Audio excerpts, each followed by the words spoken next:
Hello everybody and welcome to my channel. Today we are in the exact same spot where we saw the original Goodreads. This is like the Goodreads spot, I think. It's literally just the kitchen table, and that's why the lighting is weird because it's like yellow light ahead of me, and I just really didn't feel like setting up for this because I just don't care at this point. I don't know what it is, but like now that the winners are out, I'm just like, do I really care?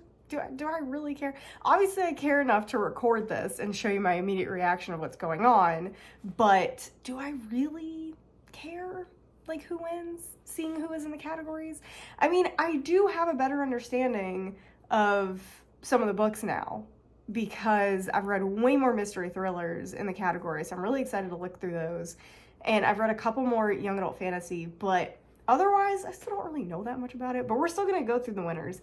And we're gonna start with the fiction category. Pretty sure I haven't read a single thing in the fiction category, but I'm also not surprised to see Yellowface as the winner. It's just one of those that kind of everybody knew about. It brought in a ton of fantasy readers because of Babel and the Poppy War, and then it brought in a bunch of just regular fiction readers, and so this is just one that was read by a lot of people, and I feel like that's what we're gonna see for most of the categories.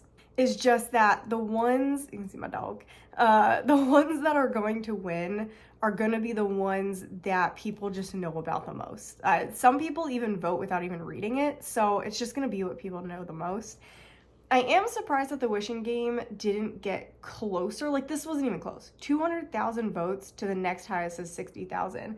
And Yellowface didn't do as well. Like, its rating is lower than the Wishing Game. I feel like this is the problem with the Goodreads Choice Awards. This is like the definition of the problem, is that you have the Wishing Game, which I have heard nothing but good things about. I have yet to hear somebody say they didn't like it.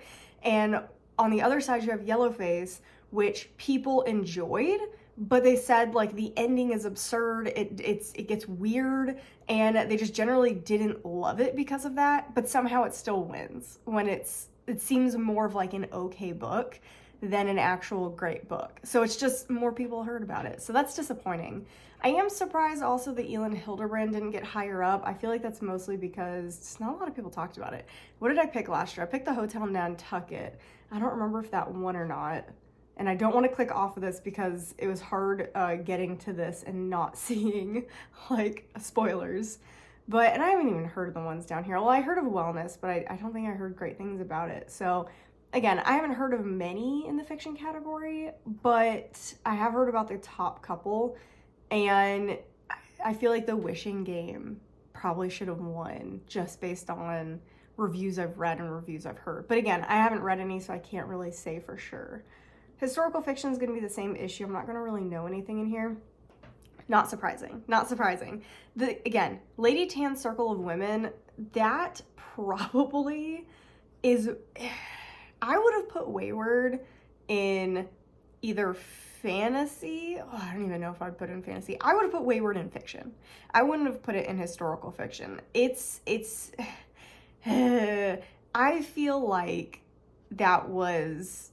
Yeah, that was not right to put that in that category. And a lot of people have heard about it and a lot of people have read it because it was showed off as fantasy. I think Book of the Month had it as fantasy, or at least had it partially labeled as fantasy. So I picked it up. If it had said historical fiction, I would not have picked it up. I think this is a fiction book. I don't think this is historical fiction. So I think that kind of stole the win from one of these other books. And like, again, all I've heard is amazing things about Lady Tan's Circle of Women. I don't know enough about the Covenant of Water, but all I've heard is great things about Lady Tan's Circle of Women. But historical fiction is another one of those that not a ton of people read. I mean, look at the difference between Yellowface, which has 200,000 ratings, and Wayward, which is relatively popular with only 62,000. So it does seem like less people, number one, voted in this category, which I appreciate.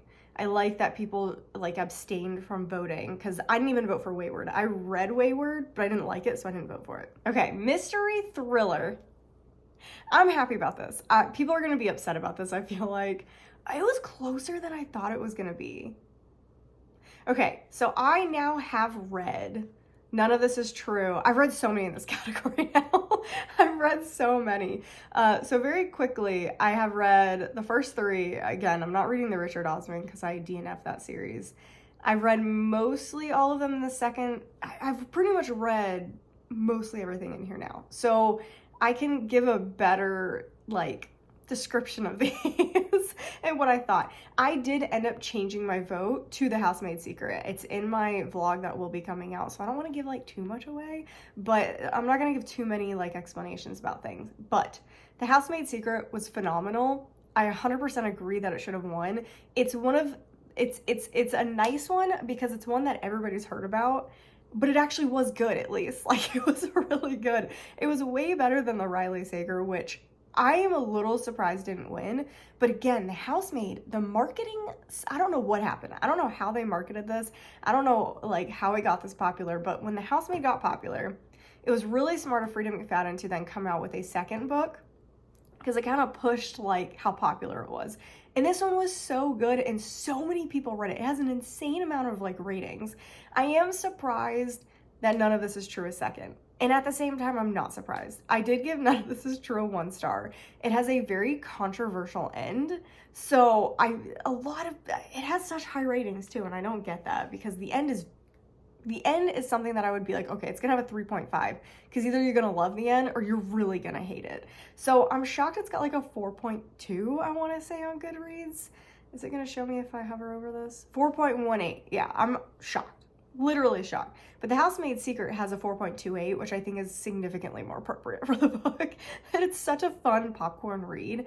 I definitely think some people are gonna be upset that the Richard Osman came in 4th, because it's got a 4.55, but it's the 4th in a series. I mean, a lot of people who are reading the series still aren't to the 4th book, so it's hard to really have a 4th book in a series win. Riley Sager, I am surprised didn't get more votes, but it was just kind of mediocre. Like, it was mediocre at best. I think I gave it a 4, borderline like a 3.75. It's fine. It's fine. We read it for the book club. It's okay. Vera Wong's, shocked it's as high as it is. I really am shocked it's as high as it is. And I don't really have an explanation for it, because she's not like the most popular writer. It just got this weird, and it wasn't even really marketed. It just got this weird bump in views for some reason during the year. I don't know what it is, but multiple people talked about it. And I was shocked, because I am a fan of her Dal A for Aunties series. My mom and I read them, and when we saw this was coming out, we're like, okay, we're gonna read this too, because it follows along the same lines and it seems really fun.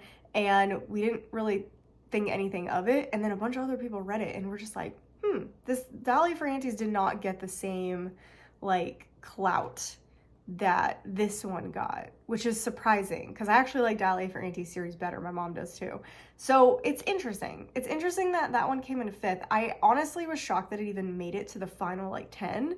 I thought it would be out pretty like soon, but really a lot of people read it. I feel like this just proves that there should be like a cozy mystery category. Again, I talked about this before. I just think there should be significantly more categories, and people love voting. Like, people are not going to be upset if you add a ton of more things. But cozy mystery is a totally separate thing, and most likely Vera Wong's would have won in a cozy mystery category, but there's tons of really good cozy mysteries you can put into their own category. But anyway, I was really surprised it came in 5th. I'm happy, but I am surprised. Bright Young Women. I am not surprised and surprised at the same time. I actually DNF'd this. I did attempt to read this. I have this book.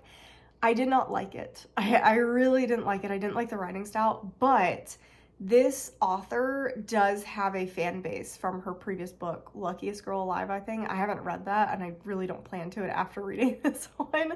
So this is not surprising, because it was a book of the month. That automatically gets you a ton of readers. And then she already has a book out that was pretty well read. I don't think people really necessarily loved it, but it was pretty well read. So you're getting kind of like a built-in fan base. And so I am actually surprised this one didn't come above Vera Wong's, but I'm also not like, I don't know. I'm not really that surprised. It was not very good. It was not very good, which I think is, I'm on my own on this one. Yeah, it's got a 4.05. I just really didn't like the writing style. So if you're okay with her writing style, you'll probably like the book. All the Dangerous Things was not good. But again, built-in fan base from the previous book, which I loved. I loved Stacey Willingham's previous book. This one just fell very flat. This one wasn't very fun. This one wasn't very exciting. It just kind of was there. It's a very forgettable thriller. So I think, and again, but it was a book of the month. That's the thing about these. None of this is true. The only one left, Bright Young Woman, All the Dangerous Things. That's 1, 2, 3, 4 out of the top 8 that were book of the months. So it just, book of the month has such a sway on these Goodreads choice awards because it gets books into people's hands for like a reasonable price, because books are so expensive. It gets them into people's hands on a reasonable price, and it makes you interested in the books because you can talk about them with other people who get book of the month. So it's definitely, there's a ton of book of the month on here. That's what it is. Homecoming. Now I'm actually about to start this one. This is the next one on my list. However, I have heard this is more historical fiction. Like I think that's something that Goodreads doesn't understand, is that historical fiction can have a murder in it and still just be historical fiction. It does not mean it's suddenly mystery thriller. I am reading it to figure out if it should be more historical fiction, because that's what I've heard, is it should have been in the historical fiction category. So that's probably why it's this low, and it's like 500, 600 pages. It's so long. Next grouping, I have some questions for you. You guys know how I feel about that one. Again, it was a book of the month choice. I'm actually really disappointed that the S.A. Cosby isn't higher. I'm really disappointed in that. The S.A. Cosby should be on the top row. That's what it is. It should replace None of This Is True. The S.A. Cosby is so much better, and I think that's just no one read it. It's so good. It's so good. Was this one a book of the month choice? Okay, so All the Sinners Bleed was not a choice, at least that I can see, for book of the month, unless it was like an add-on that I just can't find and it's sold out. But normally, most of the time they pop up if they're sold out. But he has had previous books from book of the month. I want to say, what was it? Blacktop Wasteland and Razorblade Tears. Both of them, I believe, were book of the month choices at one point. So I am surprised, and I'm really disappointed that this one wasn't a book of the month choice and that it's not higher on the list. This, I think, is just lack of exposure, because this book is really good. Like, anyway, I have read it. I gave it a 4-star. It was really great. Like, it was really, really good. The River We Remember, I've also heard, is, again, another historical fiction. I don't know if I plan to read this one because this did come lower on the list. It just kind of depends on if I have time for it and if I'm interested in it. But it does apparently seem like it's a historical fiction and not a mystery thriller. It just has a mystery in it. What Lies in the Woods was fine. I think it was better than All the Dangerous Things, so I would probably switch those two, but also still make it lower on the list, because neither of them were good. What Lies in the Woods made 0 sense. It made absolutely 0 sense of what happened. It was just bizarre. It was really weird. The Villa was terrible. So pretty much anything down here is like, okay, this is at the bottom. It was terrible. I'm glad it didn't make it to the next one. This is like 11 in the Will Trent series. I'm surprised it even made it to the Goodreads Choice Awards. It's so weird for a book 11 to make it in. The Coworker was awful. Happiness Falls is, again, it's fiction. It's fiction, not mystery thriller. So that one I don't even plan to read. Good Bad Girl I've heard nothing but bad things about. I'm shocked it made it to the finals because I don't even think that many people had read it. So I was surprised that this one made it. Don't Let Her Stay I haven't heard of. The Leftover Woman I haven't heard of. And The Maid's Diary I hadn't heard of. So I don't really have anything to say about those. But they are, like, obviously I haven't heard of them, so not that surprising that they're lower on the list. But I don't know. I definitely am glad The Housemaid's Secret won. But I definitely think the S.A. Cosby should have come in second. I think more people need to read All the Sinners Bleed. If you haven't read it, you should go check it out. It's really, really good. Get past the first, like, 50 pages, and there's definitely some trigger warnings in there. So check for trigger warnings before you read it. But it was so good. Out of all of the nominees, the ones that I would recommend that I've read so far, because I can't recommend anything I haven't read, I would recommend The Housemaid's Secret. I would recommend... I don't even know. I think you could skip this Riley Sager. If you're not a big Riley Sager fan, you don't need to read this one. I would recommend All the Sinners Bleed, and I think that's it. I would just, if you want to read anything in this category, I would stick to The Housemaid's Secret if you've read The Housemaid, and All the Sinners Bleed. If you want a cozy mystery, read Vera Wong's. But otherwise, I could take or leave most of these, so kind of disappointed in this category this year. And I don't know if it's just the quality of books wasn't great, but it's fine. On to romance, which I don't think I've read a single one in here. I did read Love Theoretically. The Emily Henry one, shocker.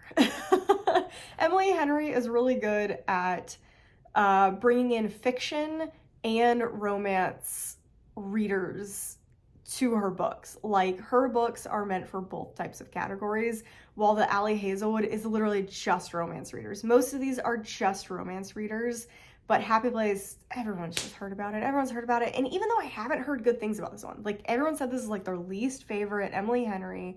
It is not good compared to the other ones, and yet it still has a 4.0. It still won. I am a little surprised that Love Theoretically didn't win. That was my choice. But I'm also not surprised about the top three. I mean, you have an Emily Henry, an Allie Hazelwood, and an Abby Jimenez. That's not surprising. I'm trying to see if I'm surprised about any of these. The Catherine Center. I'm surprised the Catherine Center is low just because so many people read it, but people did not like it as much as The Bodyguard from last year. The Long Game came out pretty late, so I'm not surprised that many people didn't vote for it. Practice Makes Perfect. I am surprised this is this low. I've heard a lot of really good things about this one. The Ashley Poston, I feel like, should be up higher.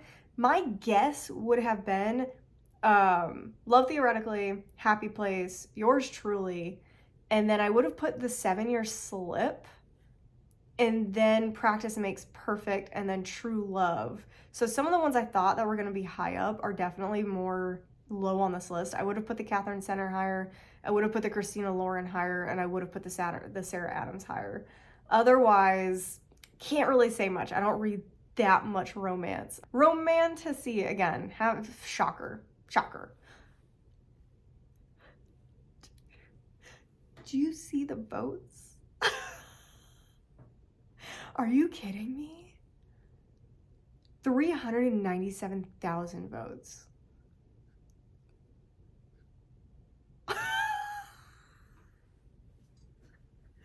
Oh my gosh. That's crazy. That's crazy. But this makes sense now that I see that. That is actually crazy. I don't know if I've ever seen that many votes for a single book. That's insane. I'm not surprised in the order of this because your romantasy girlies are voting for Fourth Wing. That's what it seems like. Almost every single romantasy girly voted for Fourth Wing, and then you have a cozy romance, an assistant to the villain as second. So people who aren't into smut really, or aren't into like the fantasy side of romance as much, picked assistant to the villain. And then you start getting your sequels and people who are deep into romantic fantasy. I do want to see the bottom. Yeah, I haven't heard of any of these bottom three. I haven't heard of this book, but I've heard of Carissa Broadbent. I'm kind of surprised that the Jennifer L. Armentrout isn't higher, to be honest. But I'm not that surprised. I don't recognize most of these, and then I start recognizing these. I haven't heard great things about the Foxglove King. Didn't even know the Jasad Heir was a romantasy. I thought it was like a high fantasy book. I literally have it. I have it, and I had no idea what it was. Hurricane Wars recently came out, so not a lot of people have read it yet, or they're in the process of reading it. Throne of the Fallen, I've heard mixed things, and it's a chunk of a book. It is a chunk of a book. So again, not a ton of people have read it. Yeah, I am surprised it's not a little more spread out compared to what it is, but 397,000 votes, that's crazy. It's because everyone was reading it. It's like, most of these books in this category are read by specifically romance fantasy readers, but Fourth Wing, everyone's read it. Like, literally everyone has read it. So, surprised that it won? No. Surprised that it has this many votes? Yeah, that's crazy. Next category, fantasy. I am really curious about. Am I not logged in or something? Because it's literally not showing that I've read half of these. And I clearly have read Hellbent. I do have like the Barnes & Noble edition, so I don't know if that's screwing up with it, but I did give it a 5-star. I gave Hellbent a 5-star. I am surprised that Trust did not win. I really am surprised that Trust did not win because not just fantasy readers have loved it. So I think Hellbent only won because of the marketing for it. Leigh Bardugo marketed the hell out of this book because it was like, everyone was like iffy or love Ninth House, and she waited like 5 years to release the next book. So everyone was like, oh my gosh, this is crazy. Like, we all have to read it. So a bunch of people who hadn't read Ninth House went and read Ninth House and then read Hellbent. And it also came out earlier in the year, so more people have had time to read it. So I'm happy that it won because I really, really liked it. It was not my pick, but I really, really liked it. So I'm okay with that. And I'm happy it beat Tress. Tress, I gave like a 3-star. It was fine. But I am happy that Tress did not win. I'm shocked that A Day of Fallen Night was third. I am, because I feel like not a lot of people have actually read it because it's just so long, but it also is highly anticipated, so I don't know. Like, and I haven't heard great things about it compared to the first book, which I thought the first book was just okay. Then Emily Wilde's, I would have put above Day of Fallen Night as my like guess, just because a lot of people have read it and a lot of people thought it was really cute. Another example of cozy fiction. So to me, you could have put this in a cozy category, and it probably might have won. It's weird because, yeah, Bookshops and Bone Dust also would have put in a cozy category.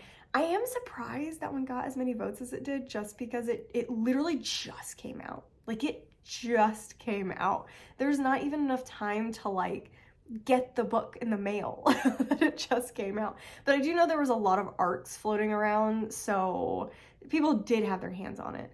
I'm surprised. I'm really surprised about all this. I'm so I have my chapstick. I'm just like flinging it around. I'm so surprised at this category right now. I don't understand. The bottom I'm not as surprised at. The Last Tale of the Flower Bride. Why is that so low? Okay. Oh man.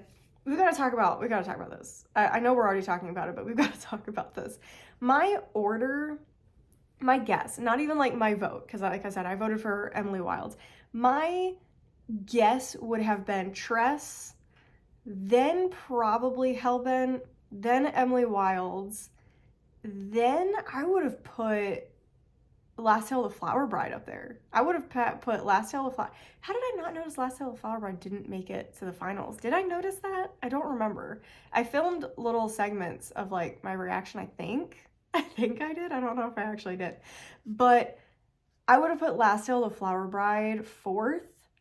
Then I would have put Bookshops and Bone Dust. Then I probably would have put, The Adventures of Amina al-Sarafi.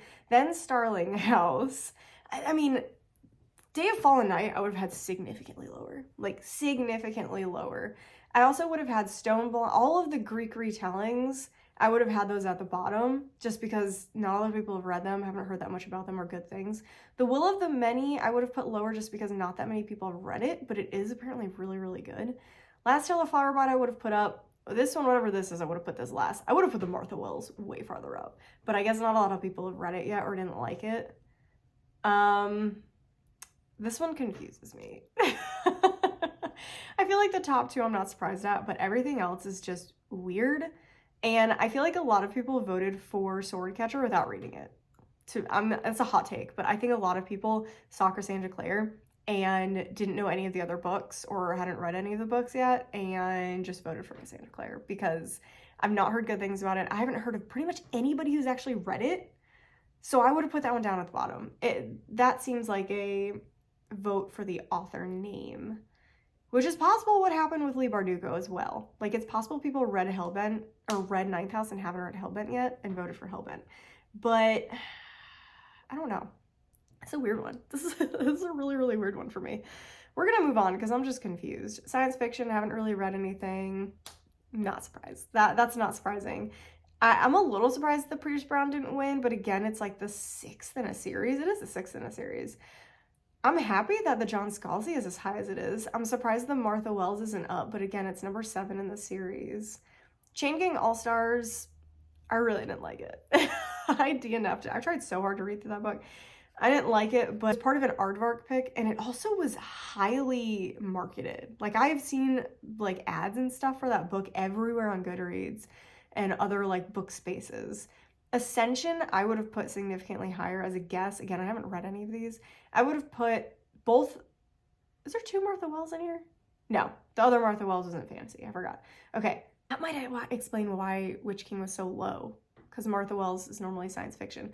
So I would have put the Martha Wells on the top row. I also would have put Ascension on the top row and would have knocked down the Marriage Act and knocked down... no, I would leave John Scalzi. So to me, it was In the Lives of Puppets, Pierce Brown, John Scalzi, and then I would have put Martha Wells and then Ascension as my guess for the books for this. But otherwise, I don't really know. Look how much lower the voting is for these categories compared to Fourth Wing. That is insane. Horror. Stephen King. Disappointed. Disappointed. People are going to be upset. People are going to be really upset about this one because it's... I heard this isn't even really like horror. Disappointing. I'm also disappointed that Grady Hendrix is second. I just didn't think the horror category was very good, to be honest. Of what I've read, I did not think there was that many good choices in here. I feel like I like the young adult horror that I read this year. I already talked about it. I think the young adult horror that I read this year was significantly better than the adult horror that I've read this year. And man, How to Sell a Haunted House is bad. I feel like people voted for that just because it's the only horror that they read. And that's kind of how I voted with The House of Good Bones. I liked it, but it wasn't that good. DNF'd Vampires of El Norte. I DNF'd Lone Women. I DNF'd Mr. Magic. I hated Don't Fear the Reaper. There wasn't that many good options. So I guess it's not that surprising that the Stephen King won, just because there wasn't anything else that really stuck out. So that's disappointing. This is going to upset a lot of horror readers. Young adult fantasy. Boo. Boo! I knew it was going to happen. Am I happy that it happened? No. I'm so upset about it. This definitely has 117,000 ratings. This definitely comes from the fact that a bunch of adult fantasy readers were also reading it because it was marketed very well. It was marketed incredibly well. It had a big fan base that came in, and people are absolutely feral over this book. And I don't get it. I don't get why people love this book so much. It's so confusing. I absolutely don't understand it. Curse for True Love coming in second is not surprising. Holly Black coming in third.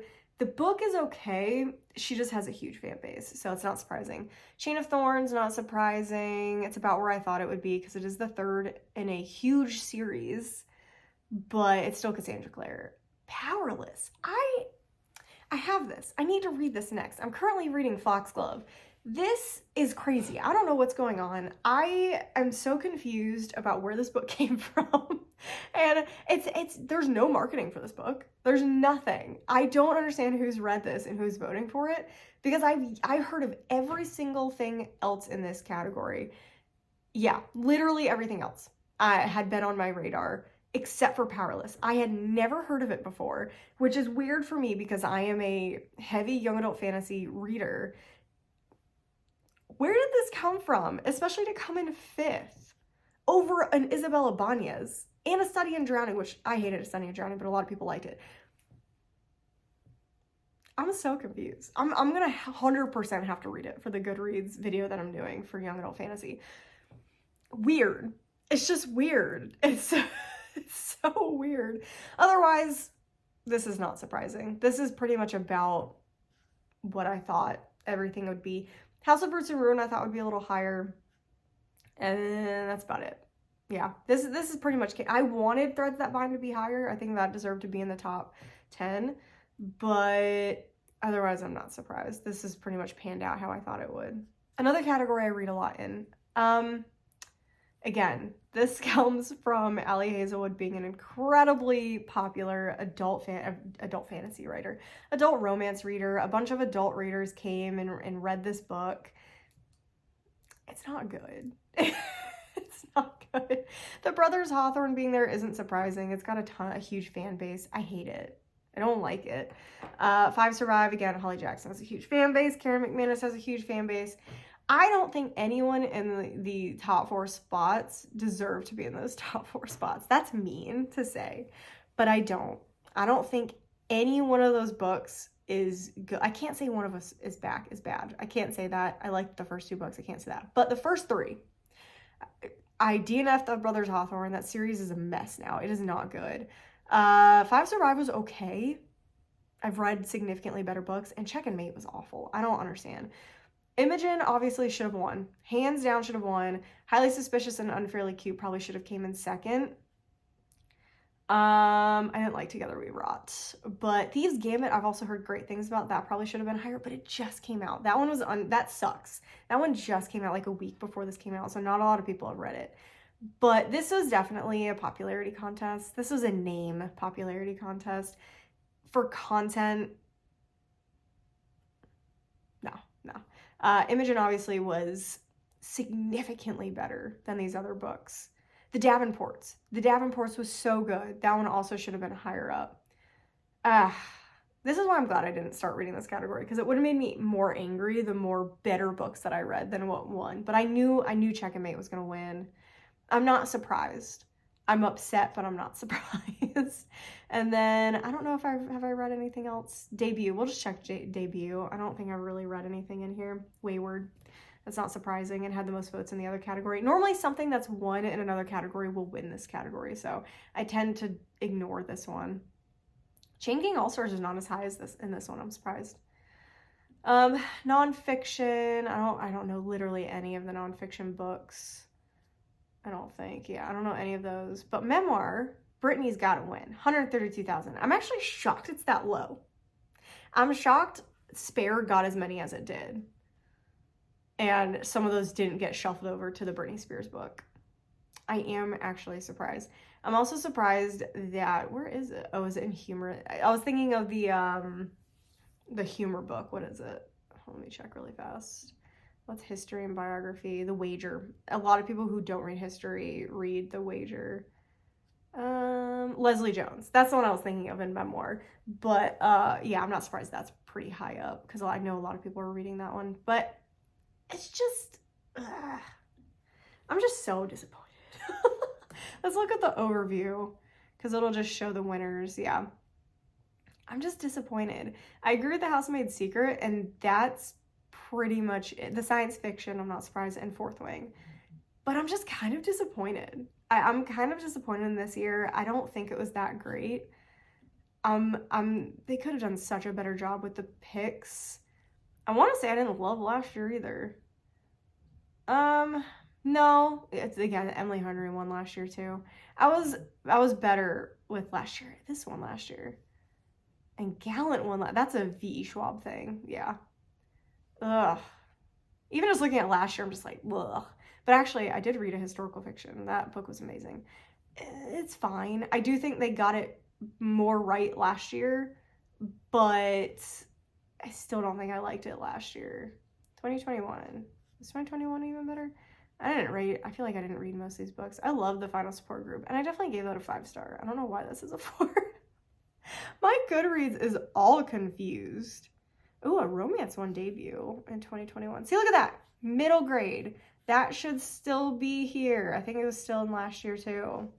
Middle grade should be in the categories. I don't know how many times I have to say that. And graphic novel. I don't know what you guys are doing. Stop. Put those back in immediately. Put those back in immediately. Anyway, I guess that is everything I have to talk about. Generally disappointed. Generally not happy with the winners. It's just, I feel like it's just devolving worse every year. I don't know what it is. It's just getting worse and worse every year. Anyway, especially with them taking like categories out. So anyway, that is everything that I have for you guys today. I hope you enjoyed the Goodreads Choice Awards more than I did. I feel like probably not. I know a lot of people are not happy with it, but yeah, I hope you guys had a good time at least watching this video. And that is everything I have. Make sure you subscribe so you don't miss any future content. Make sure you like the video, and make sure you comment down below what you thought about the Goodreads Choice Awards overall and the winners, and who you think should have been the winners. And that's everything I have for you, so I will see you in the next one.